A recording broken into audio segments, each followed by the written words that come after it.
Buenos días con todos. El tema que vamos a tratar hoy es parte de diagnóstico, factores de riesgo, tratamiento y prevención de lo que es un tema general que conlleva el cáncer de pulmón en este caso. Bueno, empezaremos viendo de que el tema va a ser, el tema en general es muy amplio, pero vamos a tratar de consolidar la forma general de lo que nos interesa, el tratamiento del cáncer de pulmón, el diagnóstico. Teniendo presente de que quienes nos escuchan, de repente son centros donde no tenemos oncólogo, ¿no? Tenemos pacientes con problemas inespecíficos, ¿sí? Tenemos muchas dudas a las cuales tenemos que poder enfrentar y saber referir o trabajar con lo que tenemos. Muy bien. Como estaba comentando, vamos a tratar temas desde lo más básico hasta las medidas de prevención que podemos optar dentro de nuestros primeros niveles de atención. Muy bien. En general, como en muchos países, el cáncer de pulmón realmente es un problema de salud pública, pues conlleva muchos factores dentro de los hábitos de la comunidad y la actitud que tome en los primeros niveles de atención contra ello. La mayoría de las etapas de diagnóstico son etapas avanzadas. La mayor parte, hablamos del 80, ¿no? En algunos casos, en el mejor de los casos, ¿no? En 70-60% la enfermedad debuta ya en forma avanzada, puesto que no da síntomas en las etapas iniciales significativos como para que una persona sana, ¿no? Aparentemente sana, acuda a un centro de atención para estudios o mayor diagnóstico. Por lo tanto, las etapas avanzadas son el mayor porcentaje de pacientes son los que acuden a la atención. Como entenderán, en estos casos el tratamiento ya no es a título curativo, sino es a título de control de la enfermedad, prolongar en la mejor de la calidad la sobrevida libre de enfermedad y llevar a una sobrevida global el mejor soporte.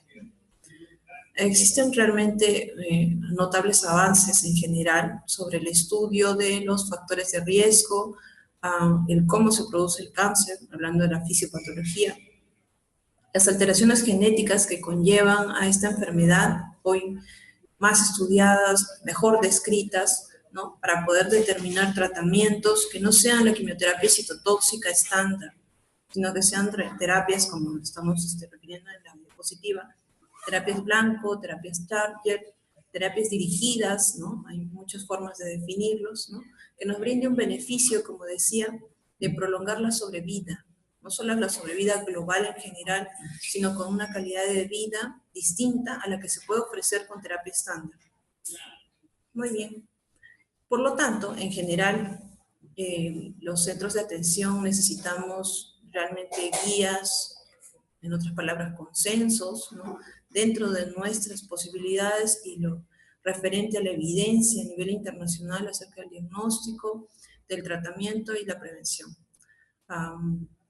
Con el fin de lo mismo, que es mejorar la sobrevida de nuestros pacientes, que empezando va determinándose desde un diagnóstico precoz. Una enfermedad localizada promueve a una sobrevida global muy larga, incluso la intención curativa. Las medidas de prevención van a hacer que nosotros diagnostiquemos precozmente y evitemos la muerte o la mortalidad por esta enfermedad. Muy bien, el cáncer de pulmón, como estamos comentando, es una de las principales causas de muerte por cáncer, ¿no? Dentro de los primeros, tanto en hombres y mujeres, lo vamos a describir. En la data a nivel mundial, ¿no? De la Organización Mundial de la Salud, describe ya un aumento en las defunciones desde el 2007, ¿no? Acerca del cáncer de pulmón y las enfermedades, todas las causas secundarias que provoca el cáncer de pulmón. Para el 2011 remonta a otro pico sustancial de nuevos casos, ¿no? Que superan el 1,5 millones, ¿no? De casos a nivel mundial de cáncer de pulmón. Como entenderán, es una enfermedad que se va proyectando a futuro, por lo cual debemos tomarlo en cuenta, ¿no? Su incidencia siempre se ve incrementado por la relación que existe con su principal factor de riesgo, que es el tabaquismo. Desde 1970 hay un aumento considerable de la incidencia del consumo de tabaco, no solo en la población masculina, sino en la femenina. Y esto se ve a nivel internacional, ¿no? Siendo esto el principal factor de riesgo, en particular en las damas, porque están incrementando a nivel mundial el uso y el consumo del tabaco. Muy bien, el cáncer de pulmón es una de las 8 causas principales de muerte, ¿sí? En general.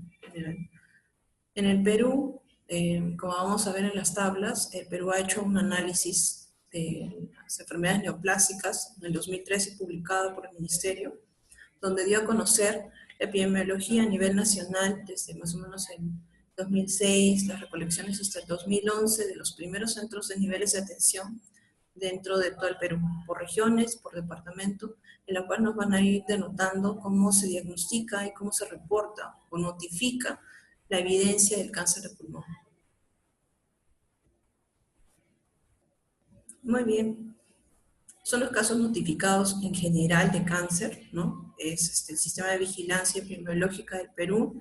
En el 2013, como decía, publicó su análisis, en lo cual están viendo una curva, ¿no? En la cual el cáncer en general siempre va en aumento. Tiene un ciclo tórpido, ¿no? Pero de todas maneras va en aumento.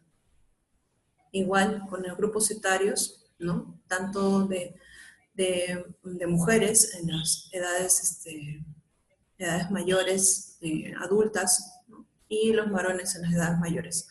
Esto en la población en general, ¿no? Vamos a conversar algo acerca de las especificaciones con respecto al cáncer de pulmón. Eso también corresponde a las defunciones estimadas por cáncer en general de hombres y mujeres, que todo va en aumento con respecto a los años pasados. Ahora, el cáncer de pulmón, en general con respecto a otras neoplasias, no ocupa el primer lugar, ni hablando de damas ni en varones. Las damas siempre tienden a tener un aumento de incidencia. En primer lugar siempre es el cáncer de cervix, como están viendo, lo van a ver repetidamente. Y el cáncer de pulmón ocupará por el tercer lugar a cuarto lugar. Y en la enfermedad en el grupo, en el género de los varones, sí es. De repente en algunos países es el primer lugar y después puede ser en forma secundaria a los tumores de tracto gastrointestinal como estómago y colon. Nuevamente, en el Perú la división por género, ¿no? En la cual están viendo que tiene una gran población, la población masculina y femenina, ¿no? De cáncer de pulmón, más varones que mujeres. La forma en la cual el Perú reporta, ¿no? Los diagnósticos de cáncer de pulmón en provincia, como están viendo, lo ideal es de que uno reporte por un diagnóstico histológico, mediante una confirmación histológica de una neoplasia de pulmón. Como están viendo, el mayor porcentaje, 57.4%. Pero he remarcado en las flechas para poder ver que el diagnóstico no precisamente es el ideal, mediante una biopsia, sino que también ocurre después de la defunción de un paciente, al momento de la autopsia, ¿no? Ahí descubrimos de que tenía una enfermedad del pulmón y son 17.6%. O sea, quiere decir de que no llegamos al diagnóstico, el paciente falleció y descubrimos su diagnóstico post-mortem. También llegamos al diagnóstico después de cuando biopsiamos las enfermedades metastásicas, ¿no? Una biopsia ósea, una biopsia hepática, una lesión cerebral. Como decía, el cáncer de pulmón suele debutar ya en forma avanzada. Por eso es de que esta forma de reporte también es posible, ¿no? Ahora, el diagnóstico lamentablemente también se produce sin biopsia, solamente por la evidencia dentro de las imágenes de masas o lesiones, ¿no? Tan evidentes que podría decirse que es un cáncer de pulmón. Por eso dice que se basó el diagnóstico solo en la clínica, son los exámenes inmunológicos, bioquímicos o por una radiografía o una tomografía. Lamentablemente no llegamos al ideal, tenemos diagnósticos de otra manera. Muy bien. El cáncer de pulmón, como decía, tiene una tasa de mortalidad que no va en descenso, ¿no? Que en todo momento va a ir subiendo, de repente en forma tortuosa, no en línea recta, ¿sí? Pero no tiene una tendencia a bajar. Como verán, la tasa ajustada de mortalidad con respecto al sexo están viendo de que tiene un alto índice, ¿no? Más en varones que en mujeres, porque la incidencia es sí, más varones y mujeres en el Perú. Pero en los varones, siempre por encima se ha reportado el cáncer de estómago y el cáncer de próstata. Y después las enfermedades de todo el tracto respiratorio y del pulmón. En la dama, como lo he señalado en la imagen, siempre el cáncer de cuello uterino es el primer lugar. Después competimos con el cáncer gástrico y el de pulmón. Muy bien. Los factores de riesgo.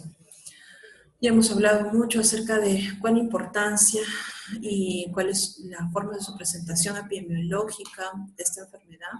Ahora, existen factores que la van a promover, hábitos, contacto, exposiciones, ¿no? Que son importantes conocerlos para poder plantear medidas de prevención. Un principal factor, creo que todos lo conocemos, que es el hábito nocivo del consumo del tabaco. Principalmente es activo, lógicamente, ¿no? Pero también nos importa el pasivo, ¿no? No sé, para recordarnos de repente todos, el tabaquismo activo es aquella persona que fuma directamente del cigarro, ¿no? Y consume día a día, semanal, mensual, anual, y vamos a ver las descripciones, ¿sí?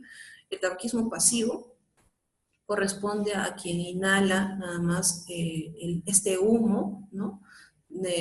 Emitido por la persona fumadora, ¿no? Que son los compañeros de trabajo, los familiares, ¿no? La pareja y el entorno que no fuman, lógicamente.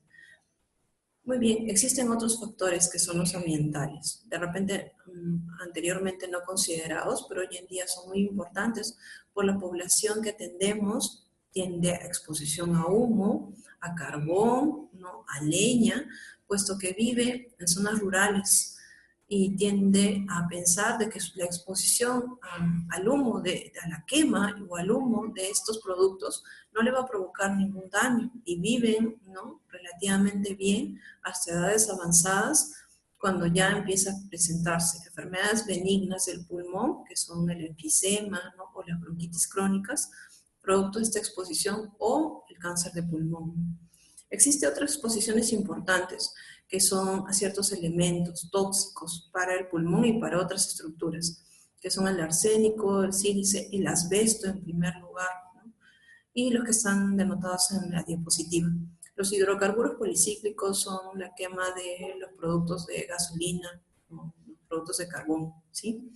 Entonces, toda exposición en largo tiempo a estos productos son un factor de riesgo. No significa que sí o sí me voy a exponer, voy a generar un cáncer de pulmón, sino la población de toda la región sierra del Perú tendría cáncer de pulmón. Por eso les comento, es un factor de riesgo. No es que precisamente vayan a producir un cáncer de pulmón, igual con el tabaco. Muy bien, el asbesto, ¿no? Solo para comentar lo que vamos a ver más adelante, es un factor muy importante, puesto que este producto está presente en todos los productos materiales de construcción, ¿no? O sea, el cemento, el eternit, la pintura y otras estructuras que utilizamos para nuestras propias viviendas, ¿sí? Claro que su uso a través del tiempo, internacionalmente ha sido realmente una llamada de alerta en su momento, ¿no? Que ha tenido que retirar el producto de muchas de sus estructuras para evitar el contacto y la exposición, en primer lugar, de los trabajadores y en segundo, de la población que lo usa. Igual con los otros productos, realmente todos buscan la menor exposición a estos elementos que pueden inducir una lesión más adelante, no solo de pulmón, como vamos a ver. Las otras alteraciones, por ejemplo, en nuestro Perú, que tenemos un alto índice de tuberculosis, una lesión secuelar, que se llama tumor de cicatriz, también llamado tumor de cicatriz, es cuando tenemos lesiones cicatriciales por un evento agudo y llevando a crónico de una infección de tuberculosis, puede generar más adelante el hecho para la generación de un cáncer de pulmón. No precisamente todos los pacientes secuelados por tuberculosis van a hacer cáncer de pulmón, por si acaso, ¿sí? Solamente que es un factor de riesgo el tener una cicatriz por cáncer de pulmón. maltratada, reactivada, nuevamente secuelada, ¿no? Es un factor de riesgo, tenemos que tenerlo presente. Y por último, no menos importante, existen antecedentes familiares que nos podrían inducir a pensar de que podríamos tener un riesgo de un cáncer de pulmón, entre otras enfermedades, ¿no? Los factores genéticos precisamente no han sido estudiados en nuestra población, ¿sí? Recién se está tratando de poder llegar a denotar en nuestra población cuáles son las mutaciones genéticas que están causando una elevación en la incidencia del cáncer de pulmón, y vamos a ver por qué se ha estudiado para que sea determinado en la siguiente parte de la exposición. Volviendo al tabaco. El tabaco, como ya lo conocemos, ¿no? Es uno de los principales factores de riesgo para el cáncer de pulmón, 85 al 90% de los casos asociados, o sea, tabaco con cáncer de pulmón, ¿sí? Y en las mujeres 50-80%, ¿sí? Constituye realmente el tabaquismo un problema de salud pública, puesto que, como van a ver en una gráfica, ¿no? No solamente induce al cáncer de pulmón, sino también es un factor de riesgo a otras enfermedades, muchas otras, ¿sí? En general, el mundo se enfrenta a una incidencia del tabaquismo, en la cual va a haber un aumento en el índice de las mujeres, en el porcentaje de mujeres, ¿no? España reporta que aumentó un 27% con respecto a los varones, que son 45% de su población que fuman. Nosotros, la población fumadora, para que podamos entender, no todos van a generar cáncer de pulmón, ¿sí? Anteriormente era el 10%, ahora es aproximadamente el 30% de toda la población fumadora va a generar un cáncer de pulmón. Ese es el porcentaje de riesgo. La mujer que no ha fumado, ¿no? Que nunca ha fumado, tiene un riesgo de 2.5 veces superior en el cáncer de pulmón, la mujer que no ha fumado. Y el fumador, ¿no? Tiene 20 veces más riesgo de generar cáncer de pulmón. Tengamos presente eso, ¿sí? Son evaluaciones de riesgo. También dejar de fumar por más o menos 20 años nos hace recién asemejarnos a la población normal, o sea, nuestro factor de riesgo. Ejemplo, para determinar esto, a un joven que fume, ¿no? Llegado a los 40 años, ¿no? Decide dejar de fumar, ¿no? Más o menos a los 60 años, que no haya fumado, desde los 40 hasta los 60, son 20 años, recién a los 60 años va a tener la misma probabilidad de que una persona que no haya fumado de tener cáncer de pulmón. Tanto así significa que el pulmón y otras estructuras realmente conservan el tabaco, y la lesión por el tabaco, para librarnos de esa lesión, debe pasar mucho tiempo, muchos años, como estamos describiendo, ¿sí? El componente del tabaco que nos interesa son los benzopirenos, ¿sí? Y algunos hidrocarburos policíclicos. ¿Por qué? Porque estos van a provocar lesiones en ciertos genes que tenemos todos en nuestro tejido, que corrigen nuestro DNA, lo mantiene estable, sin mutaciones, y si aún así empiezan a haber mutaciones, lo corrige. Y se encarga de mantener nuestro DNA, nuestro código genético celular normal, estable, ¿sí? Pero estos compuestos dentro del tabaco van a incidir en la lesión de estos genes reparadores del DNA. Por lo tanto, van a provocar que errores en nuestro código genético se vayan produciendo y finalmente se produzca el cáncer. Como ven, la imagen dice una autopsia a nuestro agente agresor, ¿no? Tiene muchos compuestos, como están viendo, ya describimos quiénes nos interesan, pero como verán, tiene otros compuestos que también hemos denotado que su exposición puede provocarnos un factor de riesgo. Entonces, en conclusión, este agente que estamos viendo acá es altamente tóxico para nosotros, ¿sí? No brinda ningún beneficio, no brinda ningún bienestar con respecto a la salud de la persona que lo usa, ¿sí? No brinda ningún beneficio en realidad. Como lo están viendo, solo provoca riesgos, ¿sí? Ahora, el riesgo de fumar, como están viendo en la imagen, no solamente es para el cáncer de pulmón, y están viendo en número 1 leucemia mieloide, ¿sí? Padecer lesiones no malignas como la catarata, otros cánceres como cáncer de laringe, de boca, de lengua, de encías, de todas las mucosas de la cavidad oral y fosas nasales, el cáncer de pulmón, enfermedades no malignas, lo cardiovasculares importantes como la arritmia, la taquicardia, la muerte súbita, otros tipos de neoplasia que no son respiratorias, estómago, esófago, hígado, riñón, páncreas, vejiga, cáncer de pene también está incluido, no está incluido en la imagen, pero también está asociado al cáncer de pulmón. Quiere decir que existen demasiados riesgos por fumar que algún beneficio que pueda existir, ¿sí? Ya está. Ahora, este factor no solamente, como están viendo en la imagen, se determina por el hábito de fumar, como están viendo en la foto, una madre con su niño, sino el tiempo de duración del hábito tabáquico. Es distinto cuando un paciente me refiere, he fumado en mi juventud, quiere decir a los 15, 20 años, por, no sé, 2 años, 3 años, ¿no? Es distinto. La cantidad del consumo también es diferente. Un cigarro a un paquete día, ¿sí? La edad del consumo también es distinto. Es distinto que esta madre esté exponiendo a un tabaquismo pasivo a su hijo durante años. Es muy distinto a haberse encontrado con una persona dentro de su familia, eventualmente, muy raramente, y haber sido un fumador pasivo desde niño, ¿sí? El contenido de la nicotina también, eso ha sido modulado por las empresas de tabaco, ¿sí? Y los usos de los cigarrillos sin filtro tampoco ya existe, también ha sido modulado por las empresas que trabajan con tabaco. Muy bien. Ahora, como hablamos, existen otros factores de riesgo, uno que es el asbesto, ya lo comentamos, otros también más importantes, otros hidrocarburos que son la quema o la expulsión de los gases por carbono, por la gasolina, ¿sí? Y otros productos de carbono, ¿no? Implican realmente un factor importante dentro del cáncer de pulmón en el varón, como están viendo. Muchas de estas sustancias actúan en forma sinérgica. Forma sinérgica significa mutuamente, una apoya a la otra, una suma a la otra dentro de la lesión con respecto al tejido sano, ¿sí?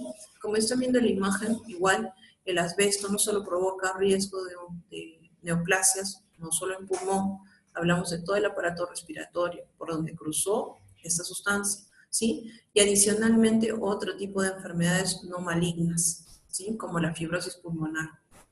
Ok. Existen otros elementos como las radiaciones, ¿sí? De repente recibir algún tipo de lesión por radiación, que trabajamos con elementos radioactivos, ¿no? O empresas que los utilicen. La contaminación atmosférica es un factor que está dentro de los elementos que aspiramos, ¿sí? Un factor, ¿no? En general, no solo para el cáncer de pulmón, es el menor consumo de frutas y verduras. ¿Por qué? Porque es una recomendación en general, ¿no? Porque las frutas y verduras está demostrado que llevan antioxidantes. Los antioxidantes, que los consumimos, creo, todos los días, todos, ¿no? Son elementos, como ya comentaba, que van a apoyar a la reparación de nuestro DNA, nuestro código genético, todo el tiempo, todos los días, ¿no? De nuestra vida se va lesionando por el sol, por la contaminación atmosférica, por los elementos tóxicos que comamos o nos expongamos, o en las calles, en la contaminación ambiental de los automóviles, ¿sí? Estos antioxidantes van a intentar reparar y colaborar con la reparación de nuestro DNA. Por eso verán que es una recomendación común decir, consume más frutas y verduras dentro de tu dieta. Esa es simplemente la traducción de por qué recomendamos siempre un hábito saludable y un aumento de frutas y verduras. Esa es la única razón, ¿sí? Muy bien, seguimos. Como comentamos, hay otros factores de riesgo estructurales, ¿no? Como lesiones anteriormente ya estructuralmente dentro del pulmón, ¿no? Broncopatías crónicas, obstructivas, fibrosis de causa conocida o desconocida, ¿no? Principalmente las de tipo de exposición a elementos, como estábamos hablando, el asbesto provoca una fibrosis pulmonar, ¿no? Secundaria a la exposición esto se llama enfermedades ocupacionales, ¿no? De lo que estábamos comentando, generan un riesgo de cáncer de pulmón. Igual lo que dijimos acerca de las lesiones seculares por la tuberculosis también son un factor de riesgo. Todo suma, todo es sumatorio aquí. Muy bien. Existe, como estaba comentando, algo que no se tiene muy presente, ¿no? Que existe un factor genético, ¿sí? Existen familiares, las familias de primer grado tienen 1.5 hasta 5 veces más riesgo de desarrollar este tipo de neoplasia. Quiere decir que el primer familiar que pueda generar cáncer de pulmón le da un riesgo al resto de la unidad familiar, ¿no?, de generar otro tipo de neoplasia, ¿sí? De repente no precisamente cáncer de pulmón, pero otro tipo de neoplasia. Por eso es importante realmente hacerse los controles, los screening, los chequeos de rutina, las evaluaciones anuales, ¿sí? Ahora, el cáncer de pulmón, como otros tipos de cáncer, presenta múltiples mutaciones de nuestra secuencia de DNA, ¿sí? Múltiples cambios, múltiples rupturas o lesiones. Estas anomalías genéticas de la expresión genética se traducen en alteraciones epigenéticas. Las alteraciones epigenéticas, tratando de la neoplasia, es precisamente errores en el desarrollo de las siguientes células que van a cubrir mi tejido normal, sano.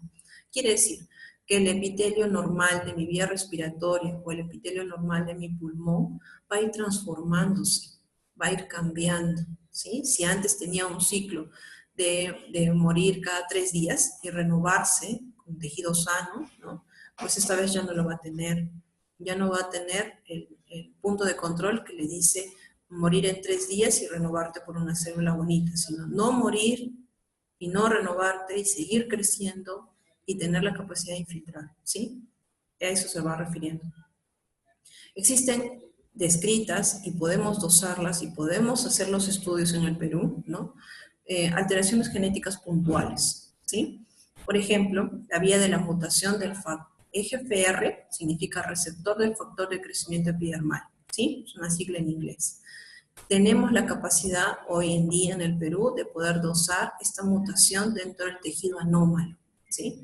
Que me permitiría a mí poder hallar la mutación exacta que ha provocado o ha inducido principalmente la lesión de este tejido. Existen otros errores genéticos que también podemos dosar, que los ven abajo, ¿sí?, que llamamos marcadores moleculares. ¿Por qué? Porque van a ser como nuestro blanco, como nuestro centro, ¿no?, de nuestro hoyo de dirección donde vamos a poder incidir en nuevas terapias dirigidas, ¿sí? Ese es el objetivo de hallar estas mutaciones genéticas que nos ayuden a nosotros a mejorar el tratamiento de los pacientes. Como están viendo en la imagen, les estoy presentando el receptor del factor de crecimiento epidermal, que existe normalmente en nuestro cuerpo. Es normal, pero existe una alteración que se llama mutación. Se sobreexpresa, cambia la forma de este receptor, ¿no? Existe una mutación en su gen que traduce en un receptor alterado que va a provocar lo que dice en la imagen: aumento de la proliferación, la capacidad de invadir, inhibe la apoptosis o muerte, ¿no?, genera la capacidad de provocar lesiones a distancia y promueve el desarrollo de angiogénesis, es promover el desarrollo vascular para crecer. Todo eso causa la mutación de este receptor nada más. Muy bien, lo mismo estábamos hablando nuevamente. El factor de crecimiento epidermal viene a unirse al receptor del factor de crecimiento epidermal dentro de la superficie de la membrana celular. ¿Qué provoca? Normalmente debería estimular el crecimiento de la célula, pero con cierto control. Como ahora ha mutado, ya no tiene control. Lo único que promueve es el crecimiento y la proliferación sin control de este tejido. Muy bien. Ahora, dentro del Perú y en el mundo, ¿no?, vamos a ver que hay varios tipos de cáncer de pulmón. Los principales están viendo en la pantalla, que es el tipo histológico adenocarcinoma de pulmón y el cáncer epidermoide de pulmón. Ambos vamos a ver cuáles son de sus clasificaciones, pero lo que quiero que vean es cómo se dividen las mutaciones ya halladas, ¿no?, en las poblaciones a nivel internacional de lo que son las mutaciones descritas que podemos dosar y determinar. Como verán, hay una parte celeste, ¿no?, en la cual hay otras mutaciones que no podemos determinar, ¿no? Simplemente no sabemos qué mutaciones más habrá. En el adenocarcinoma de pulmón, que es el tipo histológico de cáncer de pulmón más frecuente, tenemos casi la mitad de mutaciones determinadas. La otra mitad no la sabemos todavía. El cáncer epidermoide de pulmón no es tan frecuente, ¿sí? Y tenemos un gran vacío todavía por descubrir, ¿sí? Ahora, correspondiente a la clínica, vamos, tenemos una persona joven, mayor, mujer, fumador, no fumador, ¿no? Y nos llega con lo que estamos viendo, que son imágenes sospechosas, como ven en la imagen, ¿no? Una radiografía con una lesión nodular, de repente bordes definidos, no bordes definidos, aparentemente ha venido con una sintomatología específica o asintomático, por eso en la imagen dice, imagen sospechosa de radiografía de tórax, que puede ser con síntomas o sin síntomas. Sin síntomas, usualmente es una persona que es trabajadora de alguna institución, ¿no? Y viene a hacerse una radiografía de control, ¿sí? Con síntomas es porque está teniendo alguna molestia y ha acudido por fin al centro de atención para hacerse chequear. Los síntomas, como estaba comentando al principio, son muy inespecíficos, ¿sí? Puede ser totalmente asintomático una persona con la radiografía que están viendo, ¿no? Totalmente sintomática, estar laborando y pedir sus vacaciones, ¿sí? Y tener esa radiografía. O puede ser un síntoma tan obvio como una expectoración hematoica, o sea, sanguinolenta en otras palabras, de una persona que fume. Ambas cosas ya casi nos van diciendo que podría tener esa radiografía. Pero, como les digo, los síntomas son muy específicos. La verdad que el 65% de los pacientes presentan tos, y tos lo tiene cualquier persona que tenga una infección respiratoria alta, ¿no? De múltiples edades. Dolor torácico es un síntoma ya de la enfermedad avanzada. La sensación de falta de aire, que es disnea, también. La hemoptisis, que es expectoración con sangre, ¿no? También es síntomas de enfermedad avanzada. De repente la fatiga, ¿no? Podría ser un síntoma inicial. La pérdida de peso también se traduce en enfermedad avanzada, ¿no? Cuando ya el consumo de la enfermedad, ¿no? Su metabolismo es mayor que el metabolismo del cuerpo normal sano. Y bueno, se pueden percibir realmente síntomas pulmonares, ¿no? Por más de 3 semanas, deben ser evaluados realmente con una radiografía de tórax. Debemos considerar que cualquier síntoma de estos podría reflejar una infección común epidemiológica dentro del Perú, que es la tuberculosis, ¿no? Entonces, de verdad que son síntomas un poco inespecíficos, ¿sí? Sé que no nos ayudan, pero lo puntual aquí es de que se tienen que hacer chequeos, ¿no? Y vamos a definir qué grupo etario, qué grupo poblacional es importante hacer los chequeos, ¿sí? Pero en general, cualquiera que tuviera síntomas debe hacerse chequeos, a descartar un cáncer u otro tipo de enfermedades, ¿sí? Ya está. El diagnóstico se va a basar en múltiples estudios, lo que tengamos a la mano, nuestro primer nivel de atención. De repente solo una radiografía, con ello contamos, con eso empezamos, ¿sí? Después, para el estudio del cáncer de pulmón ante el hallazgo de una lesión en la radiografía, pues vamos a proceder a tomografías completas, ¿no? De tórax, abdomen y pelvis con contraste, porque las necesitamos para poder hacer lo que vamos a llevar más adelante, que es el estadiaje del paciente. El estadiaje es la determinación del avance clínico de la enfermedad neoplásica, ¿sí? Se lo voy a describir de tal manera que lo puedan entender, no se preocupen. Otros estudios complementarios como son la gamografía, las resonancias, todo será indicado de acuerdo a la necesidad. Los diagnósticos van a ser por biopsias de la lesión que hallemos, ¿sí? Si tenemos una lesión pulmonar, pues intentaremos hacer una biopsia por aspiración, ¿no? Si tenemos una lesión por líquido pleural en infusión, pues intentaremos hacer una biopsia con una toracocentesis, que es la evacuación de líquido, ¿no? Y todos estos tejidos haremos lo que podamos hacer, que es estudios citológicos o histológicos. Si es citología, pues es porque estamos hablando de solamente la obtención de líquidos, ¿sí? Pero si es tejido, hablamos de ya el estudio por hematoxilina eosina, ¿no? Los cortes de anatomía patológica, y hablamos de inmunohistoquímica, que son marcadores en tinción para la diferenciación de un tejido sano contra un tejido enfermo, y el tejido enfermo a poder determinar de qué estructura es, ¿no? ¿Qué estructura es la que está proliferando? ¿Es un tejido pulmonar, es un tejido óseo, es un tejido hepático? Para la diferenciación del tejido, ¿sí? Como están viendo la imagen, de verdad, explicar nuevamente cómo son cada procedimiento que estábamos comentando no viene al caso, pero sí recordemos cómo son las imágenes. Lo que están viendo es una toracocentesis evacuatoria, ¿no? Y en la jeringa están viendo que los líquidos generalmente de las enfermedades neoplásicas son hemáticos, serohemáticos, ¿sí? Como están viendo en la imagen. La parte superior muestra una videotoracoscopía, que es un VATS, ¿no? Que lo hace cirugía de tórax, ¿sí?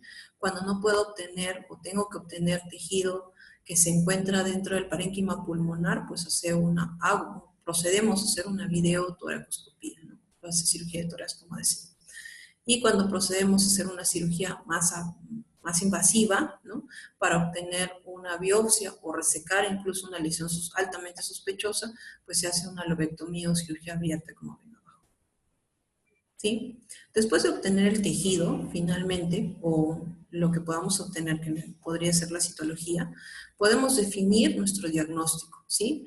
La Organización Mundial de Salud ya tiene clasificados los tipos de cáncer de pulmón, ¿sí? Los ha clasificado, de repente acá no está escrito, ¿sí? Cáncer de pulmón de células pequeñas y cáncer de pulmón de células no pequeñas, ¿sí? Así está la clasificación. No pequeñas y pequeñas. Las no pequeñas, ¿no? Son las que están viendo aquí, que son más del 99% de los cánceres de pulmón, que son de tipo epitelial. Quiere decir, del tejido sano que cubre y reviste toda la vía, casi toda la vía respiratoria, ¿no? Baja, ¿sí? Casi toda la vía respiratoria baja hasta llegar a los alvéolos, ¿sí? Que son carcinomas, de los tipos que están viendo en la pantalla. Adenocarcinoma en primer lugar, del tipo carcinoma epidermoide, del tipo carcinoma de célula grande, carcinoma de célula pequeña, ¿sí? Ahora, como lo que están viendo en la imagen es el adenocarcinoma que le estaba describiendo, ¿no? Es una formación glandular, nos va a describir anatomía patológica, ¿no? Y si requiere, se le harán a estos marcadores que se llaman, lo que sigue, que es inmunohistoquímica, ¿sí? Marcadores que nos van a poder llegar a asumir que ese tejido glandular que está creciendo, anómalo, sea de cáncer de pulmón, ¿no? Y existen marcadores que van a pintar, como están viendo, el tejido, ¿no? Para poder diferenciarnos y darnos un diagnóstico concluyente, ¿no? Y uno de ellos es el TTF1, lo que están viendo en la imagen, que es un factor de transcripción 1 de tiroides, ¿sí? Pero que es un diagnóstico para cáncer de pulmón, no se preocupen. Citoqueratinas, hay muchas para poder diferenciar si esta proliferación glandular es de pulmón o es de otra estructura, ¿sí? Ya está. El estadiaje del cáncer de pulmón es muy complejo, ¿sí? Yo solamente quisiera que sepan que por qué es importante para nosotros las tomografías con contraste. El contraste nos ayuda a diferenciar entre un tejido sano y un tejido enfermo, ¿sí? Nos es importante porque nosotros tenemos que llegar a la parte de estadiaje. El estadiaje a nivel internacional se basa en la escala del TNM, ¿sí? El T significa tumor, ¿no? En su localización primaria, como están viendo en la imagen, dentro del pulmón, en cualquier segmento. N significa nódulo linfático y M, metástasis, ¿sí? Entonces, para mí es básico hacer primero el diagnóstico, que ya hemos llegado ahí, a la parte de la histología, y después el estudio tomográfico, ¿sí? Cada parte del TNM tiene divisiones, hay T1, T2, como están viendo en la imagen, y esto va a ir determinándose de acuerdo al tamaño del tumor del T, ¿sí? El N es bien complejo, como lo vamos a ver, y el M es referente a enfermedades metastásicas, como están viendo en la imagen, ¿sí? El cáncer de pulmón lamentablemente tiene una clasificación bien exquisita, ¿sí? Hay hasta M1 y M1B, pero no se preocupen, todo eso se puede determinar, se halla con una tomografía y se le explica al paciente, se les explica a ustedes para que podamos ver por qué es importante, porque va a traducirme al final pronóstico sobre vida y tratamiento, ¿sí? Como les digo, el estadiaje ganglionar de los nodos linfáticos es bien complejo, ¿sí? Pero solo cumple su relación a la distribución anatómica que tenemos todos de los nodos linfáticos, ¿ok? Ya está. Como les decía, el cáncer de pulmón tiene un estadiaje un poco exquisito, pero todo va fruto a diferenciar el pronóstico y la sobrevida de los pacientes, ¿sí? Okay. Ahora, el tratamiento del cáncer de pulmón, ¿sí? En general, tenemos dos tratamientos muy importantes, ¿no? El que ya conocen la mayor parte de la población personal de salud, que es el tratamiento quirúrgico, ¿sí? Que se basa en resección de un segmento pulmonar, se llaman lobectomías, o segmentos mayores, o todo un pulmón, que se llama neumonectomía. La pleurodesis se llama al procedimiento que es pegar el espacio pleural, ¿no? Uno a otro para inhibir el crecimiento del líquido, ¿sí? También se pueden hacer resecciones por broncoscopía, ¿no? Resecciones de lesiones metastásicas primarias, todo eso en base al tratamiento quirúrgico que le puede ofrecer en los diversos estadiajes, del paciente. Ahora, el tratamiento médico nos corresponde a nosotros, a oncología, ¿sí? ¿Qué le podemos ofrecer? Desde radioterapia, la que conocen, que puede ser local, ¿no? A título de la misma lesión ya operada, de repente, en el pulmón, ¿sí? O puede ser a título paliativo de una lesión metastásica. La quimioterapia, sí puede ser la quimioterapia estándar que ya conocen, o nosotros tenemos varios escenarios para poder dar quimioterapia en diversas fases del paciente, diversos estadiajes, ¿sí?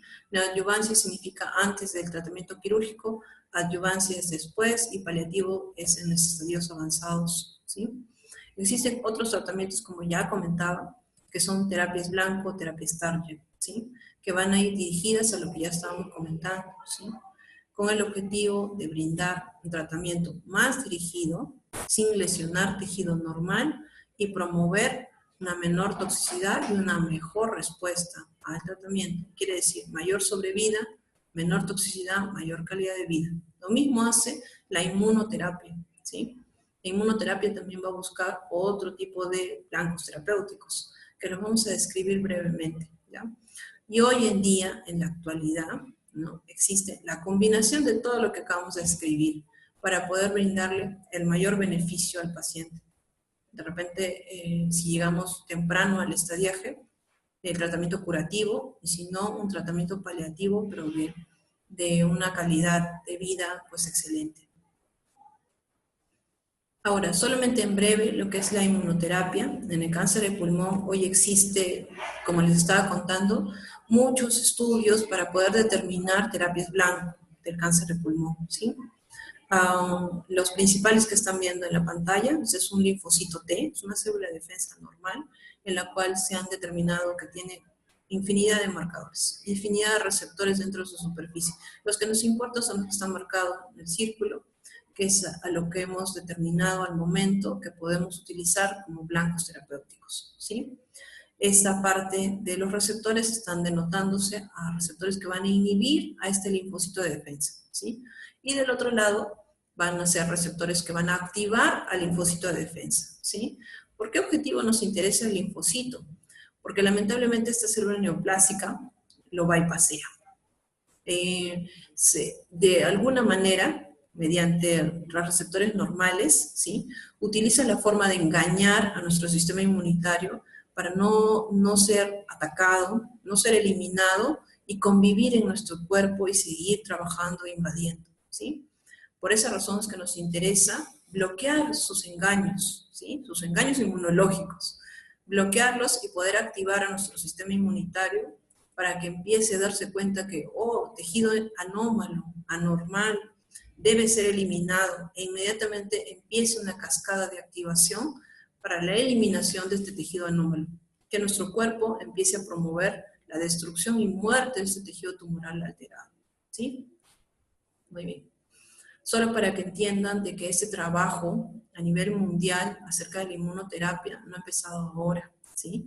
Como ven, la línea de tiempo es desde muchos años atrás, hablamos de 1970, son los primeros hallazgos con evidencia de tratamiento con inmunoterapia o terapias target, ¿sí? Todo el mundo busca la forma de dar terapia distinta al estándar. En el Perú sí tenemos hoy en día para poder ofrecer al paciente, ¿sí? Sí tenemos, ¿sí? Y dentro del ministerio también lo tiene, ¿sí? El Ministerio del Perú también lo proporciona.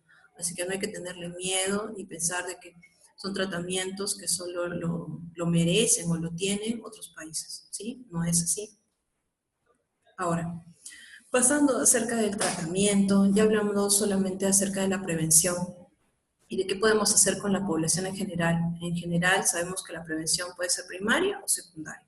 La prevención primaria, ¿no?, es evitar los hábitos nocivos de la población, promoviendo comunidades saludables, ¿no?, escuelas saludables, familias saludables, ¿no?, de tal manera que evitemos los factores de exposición que existen por los hábitos, la contaminación, la exposición en las empresas, ¿no?, la exposición ambiental a la población en general y al personal de salud finalmente que vive en la zona.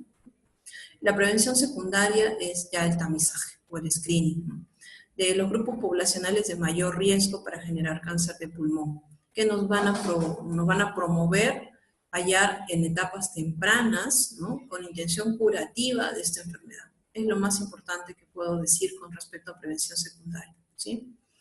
La prevención secundaria, solo quería ponerles lo que dice la guía internacional americana acerca de la prevención secundaria. Ellos realmente tratan de generar guías, consensos, para poder hallar esta enfermedad en etapas precoces y darle una intención curativa a su paciente, que viva los años que tenga que producir y trabajar, ¿sí? Promueve Estados Unidos la detección del cáncer de pulmón con una tomografía anual a dosis bajas. Quiere decir que sí se puede tomar una tomografía sin contraste de tórax, ¿sí? ¿En quiénes? Según su consenso. En aquellas personas que estén catalogadas como que tengan un hábito nocivo, que se llama tabaquismo excesivo o tabaco de fumadores pesados, ¿sí? El tabaquismo excesivo o fumador pesado, ¿no?, se refiere al consumo de cigarrillo año, ¿ya? Año paquete, perdón. ¿Ya? El consumo de cigarrillos año paquete. Son 30 año paquete a más, ¿no?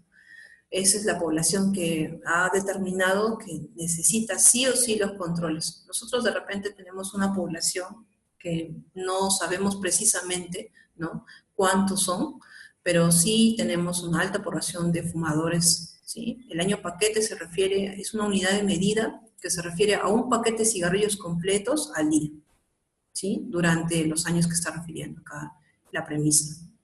Entonces, sí tenemos fumadores pesados, sí tenemos estas poblaciones. Y en general, podemos incidir en ellos, ¿no?, si es que llevamos un control. Ahora, los que fuman ahora o los que han abandonado este hábito en los últimos 15 años, también son pacientes candidatos a una tomografía de tórax sin contraste, a dosis bajas, anual, ¿sí? Y especialmente las personas que estén en el grupo etario entre los 55 y 80 años y cumplan estos criterios que acabamos de comentar, ¿sí? Ahora, toda prevención secundaria, no quiero alarmarlos, ¿sí?, pero toda prevención secundaria siempre existen factores que van en contra, así que tenemos que tener como personal de salud bastante criterio, ¿sí? La detección temprana, el incidir en pruebas de detección del cáncer de pulmón puede hallarnos con falsos positivos, así que una imagen no es diagnóstico, la imagen no son diagnósticos, ¿sí?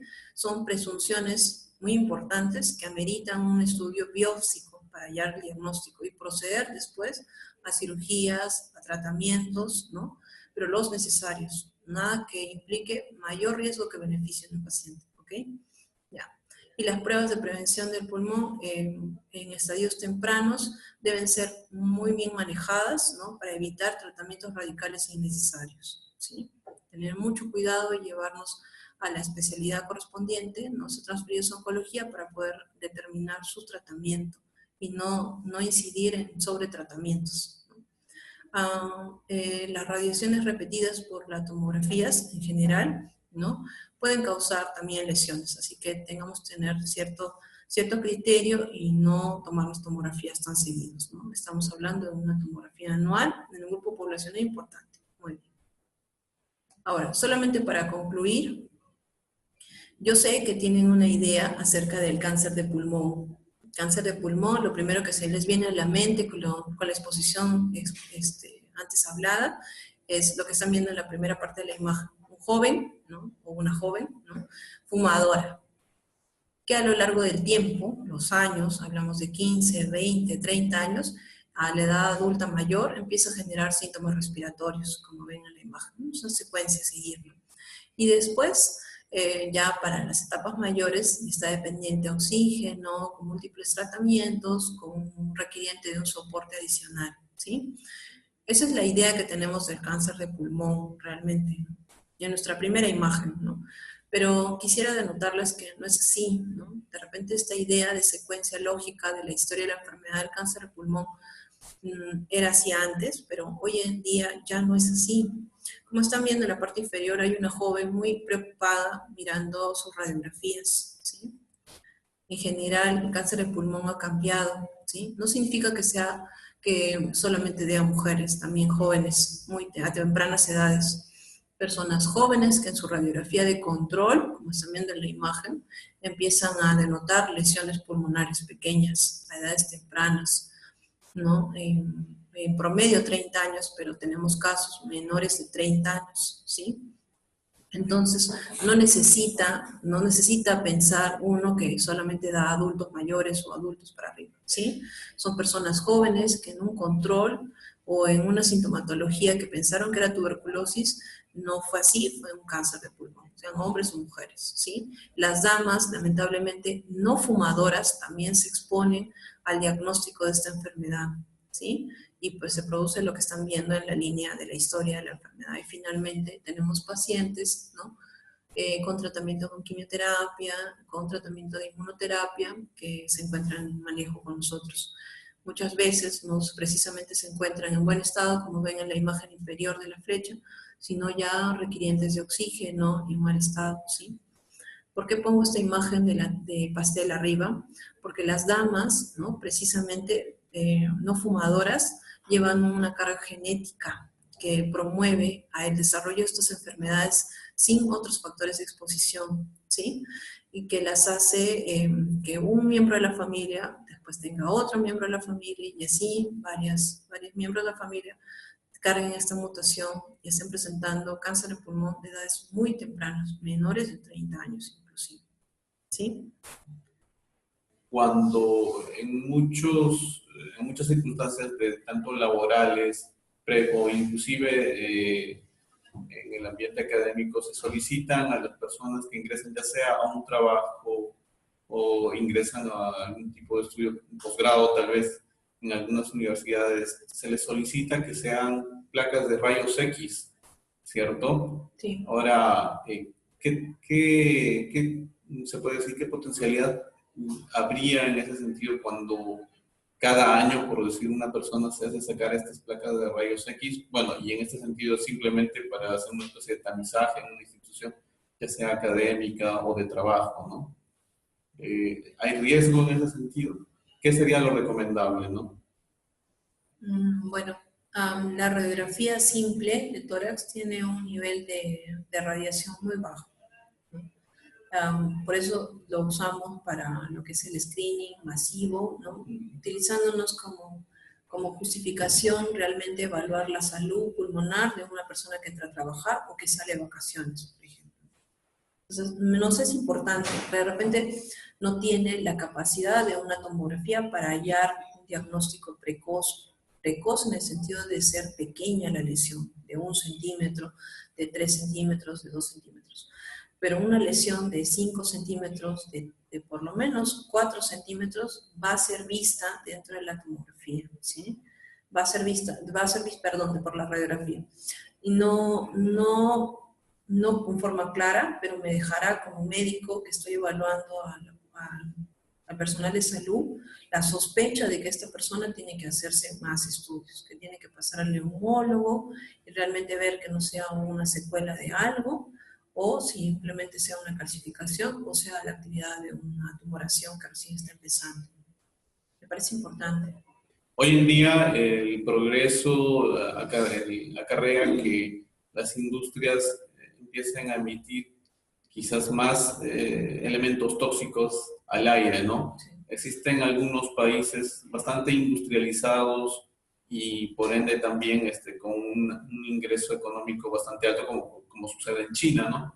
Por ejemplo, me parece que allá en China los pobladores mismos viven en condiciones de contaminación ambiental bastante altas, inclusive tienen que caminar con una especie de barbijos, ¿no? En el caso del Perú, o sea, no llegamos todavía a eso, ¿no? Pero tenemos que considerar el hecho de que estas industrias, ya sea de productos de diferentes índoles, pues tengan que tener un cierto cuidado en ese sentido para no convertirnos en una sociedad, digamos, con un ambiente contaminado, ¿cierto, doctora? Sí, la verdad que estamos en ello. Hoy día hay reuniones internacionales acerca de la salud ambiental, ¿no? Muchos países están sumando a la colaboración mundial de disminuir las exposiciones al hidrocarburo, a la exposición de la quema de la gasolina, ¿no? Productos tóxicos que derivan de ello, ¿no? Y que se mezclan dentro del ambiente sin control, sin filtros, ¿no? Y que nos exponen a todos a diversas enfermedades neoplásicas, ¿no? El Perú debería sumarse también a disminuir realmente con mucha intensidad la exposición ambiental, la contaminación ambiental que existe por ello. Si no, nos convertiremos en países como ya se está viendo en China, que la contaminación en lugares es tan alta que no pueden respirar su propio aire y tienen que filtrar, ¿no? Por eso es que se les reparte filtros, ¿no? No, mascarilla. Exacto. Bueno, y tal vez algo que se ha observado en algunos sitios en el Perú, por ejemplo, gente en algunas partes de la serranía o de la selva con la explotación de lo que es el oro, utilizan cantidades de mercurio dentro del procedimiento para poder extraer el mercurio. Bueno, y luego lo que se ha visto es que empiezan a través de un proceso de calor evaporar este mercurio, y este mercurio podría ser, digamos, potencialmente tóxico en ese sentido y quizás acarrear o ser un factor importante para poder desencadenar un cáncer de pulmón. Sí, la verdad que sí, están habiendo muchos problemas con respecto al control acerca de la exposición en las minas, ¿no? Las minas son las que más tienen productos tóxicos, ¿no? Y que lo dejan en el ambiente o lo dejan en la parte fluvial también. Sí. Y nos exponen a todos los que están a su alrededor, sea la población sana o sean los mismos trabajadores de la mina, a generar más adelante, no inmediatamente, sino más adelante, errores mutacionales que van a causar diversos tipos de neoplasia en ellos y en sus generaciones a futuro también. ¿Sí? Eso quiere decir entonces que estas partículas tóxicas no solamente pueden afectar, digamos, a las personas que están manipulando o haciendo este tipo de trabajo, sino a sus hijos y, bueno, en general a las generaciones que vienen después, ¿cierto? Sí, sí, en general sí. Pueden provocar en segundas generaciones mayor incidencia de leucemias, mayor incidencia de enfermedades mucho más tempranas, ¿no? Y que vendrían en desmedro de la población en general, ¿sí? Les agradezco mucho por su atención, ¿no? Ojalá puedan incidir en algún cambio acerca de la incidencia de esta enfermedad y pongámosle nombre y apellido a nuestro cáncer de pulmón, hallando nuestras mutaciones y nuestros factores determinantes. Sí, gracias.